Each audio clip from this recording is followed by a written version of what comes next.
Alright, here's the Enterprise. It's all done and decaled. One thing I didn't realize, this is not a modeling kit.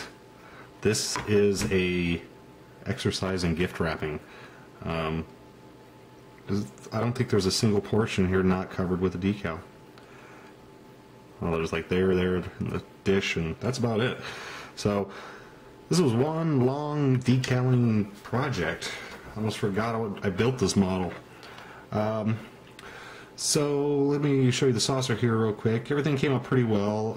If you're building one yourself, let me give you a few bits of advice. This piece going around here with the two red stripes in the center, that's all one piece, but this is concaved, and I did rip it trying to get it in place. I suggest cutting away the red lines and putting those on all three pieces separately then. There's that. I decided to black out everything, as I think you remember, the windows, and it turns out there's actually window grids that go over here, and you can't see them now because I painted it black. So that I probably should have kept clear.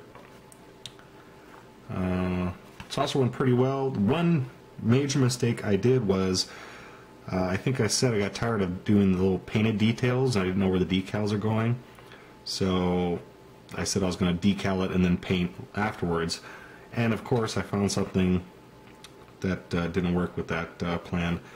There's supposed to be some green panels painted on the back, and I didn't realize it until getting to that step. They don't, let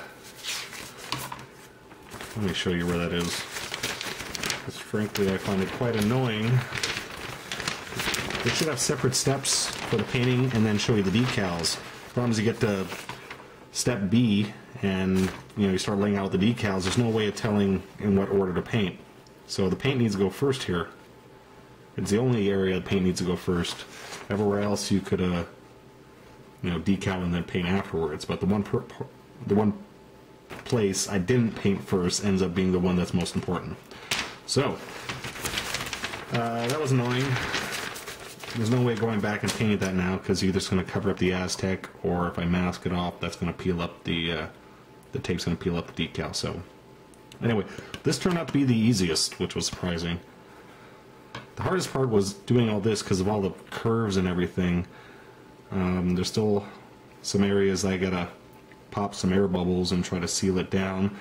The front here is especially difficult just because all the curves here is. You're going to want to trim these decals all the way down to the bone. Even if you trim them all the way to the edge, there's still some hangover that you'll have to deal with. Just let it dry and cut it off afterwards. So right here, I realized it just now, was I got this one off slightly. There's a nice big easy ridge here to guide the decal, and I guess it moved at some point, unfortunately. If you're doing this, I suggest cutting off the bottom portions here and fitting this in two pieces. This is supposed to go inside the little recesses. It's easier if you're doing that separately. Also, if you cut it, it's easier to get it in position. These areas here, this one ripped a bit unfortunately, inserts into this ridged area, and trying to get matching this up with this is kind of difficult. So if you cut them separately, you can match them up easier. Now that's definitely highly important here. All the black marks cover up all the windows, but when you try laying them all out, they don't all match up.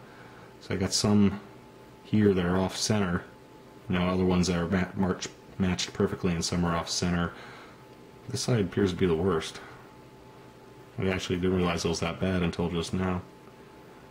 So anyway, these bigger portions, you might want to consider cutting these up too, so you can get the windows matched properly. One of the biggest mistakes I made was here, this green stripe that goes on the back. I should have trimmed that a little bit closer, because I put it down and then trimmed it when it was dry, and I chipped a lot of the color off. And I was going to try matching that up with paint, but I don't think I'm going to be able to. There's that. Everything else, the pylons. Pylons were a little bit difficult too, a lot of overhang. I mean, the Aztec pattern overhangs, so even trimming the decal to the edge, you're still going to have overhang. Luckily here you can cut it off real easy. This actually surprisingly went well. This is all one decal on top of here, and I managed to get it all formed down. A little bit difficult around these edges. There's a little bit there I still got to trim off. So that's all of that, and the other one looks exactly the same. I did forget one thing, was painting these. Now I have some reference photos of the original studio model, and the model in different photos from the exact same setting, from the exact same model, from the exact same camera, sometimes this looks black and other times it looks rust colored.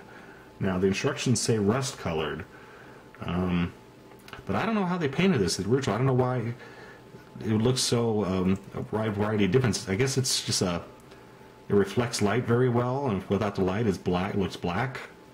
But anyway, I think I'm going to leave it black anyways, just because, yeah, it looks good. But that may be rust. Check your references if you do this model and paint what you prefer. Okay, that's it. Alright, here's the Enterprise all finished. My little oratory got cut off a bit too early last time. Batteries died on my camera. Fortunately, there's no low battery warning on this thing. But since then, I've put it together, and then I gave it a dull coat, several coats.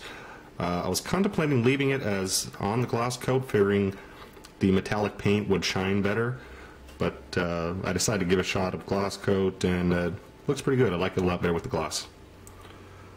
So there it is, all done and completed. A few little nicks here and there, unfortunately.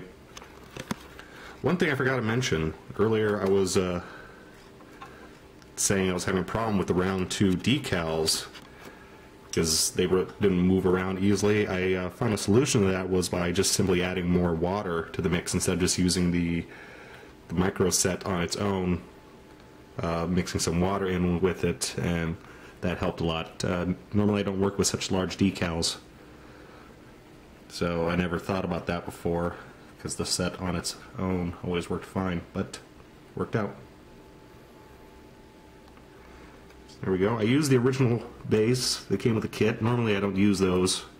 I like to make my own with thinner brass wire, but this was supposed to be a lazy day project, so I just went with what they gave me.